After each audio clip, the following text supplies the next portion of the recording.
Setelah sampai di dekat Rasulullah, iblis pun memberi salam sehingga 3 kali, tetapi tidak juga dijawab oleh Rasulullah SAW. Maka iblis menjawab sendiri salamnya dengan ucapan alaihi laknat, aku makhluk terkutuk. Iblis berkata, ya Rasulullah, mengapa engkau tidak menjawab salamku? Bukankah salam itu sangat mulia di sisi Allah? Maka jawab Nabi dengan marah, hai musuh Allah, kepadaku engkau ingin menunjukkan kebaikan? Janganlah mencoba menipuku sebagaimana kau tipu Nabi Adam alaihissalam sehingga keluar dari surga. Habil mati teraniaya dibunuh Kabil dengan sebab hasutanmu. Nabi Ayub engkau tiup dengan asap beracun ketika sedang sujud kepada Allah sehingga dia sengsara beberapa lama. Nabi Daud dengan perempuan Uria. Nabi Sulaiman meninggalkan kerajaannya karena engkau menyamar sebagai istrinya. Dan begitu juga beberapa anbiya dan pendeta yang telah menanggung sengsara akibat hasutanmu. Hai iblis, sebenarnya salam itu sangat mulia di sisi Allah Azza wa Jalla. Hanya salammu saja yang aku tidak hendak menjawabnya karena diharamkan Allah. Aku sangat mengenalmu, engkau iblis, raja segala iblis, syaitan dan jin yang menyamar diri. Apa kehendakmu datang menemuiku? Iblis pun ketakutan dan berkata, ya Nabi Allah, janganlah engkau marah, karena engkau adalah khatamul anbiya, maka dapat mengenaliku.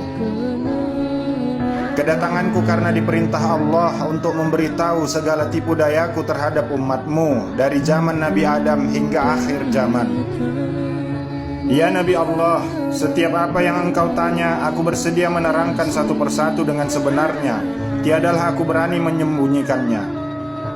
Maka iblis pun bersumpah menyebut nama Allah dan berkata, ya Rasulullah, sekiranya aku berdusta sepatah kata pun, niscaya hancur leburlah badanku menjadi abu.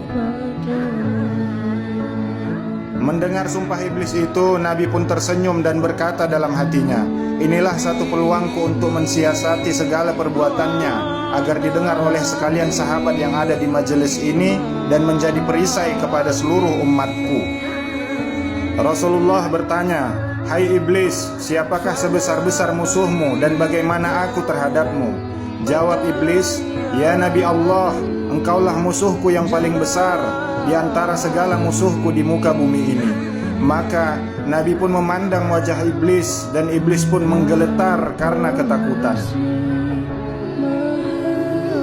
Sambung iblis, ya khatamul anbiya, adapun aku dapat merubah diri seperti sekalian manusia, binatang, dan lainnya hingga rupa dan suara tidak berbeda, kecuali dirimu saja yang tidak dapat aku tiru karena dicegah oleh Allah. Kiranya aku menyerupai dirimu, maka terbakarlah diriku menjadi abu. Rasulullah bertanya lagi, hai iblis, bagaimana perbuatanmu kepada makhluk Allah? Iblis berkata, adalah satu kemajuan perempuan yang meregangkan kedua pahanya kepada laki-laki yang bukan suaminya, membuka setengahnya hingga mengeluarkan benih yang salah sifatnya.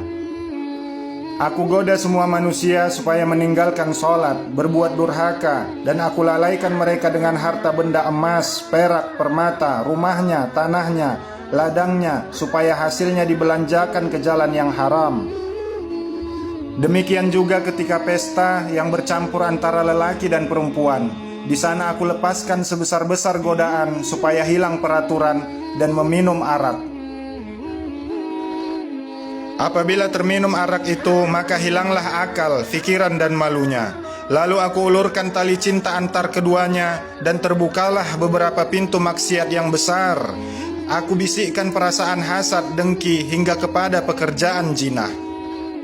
Apabila mereka teringat akan salah, mereka lalu hendak bertaubat dan berbuat amal ibadah. Aku rayu mereka supaya mereka tidak melakukannya. Bertambah keras aku goda supaya mereka melakukan maksiat dan mengambil istri orang.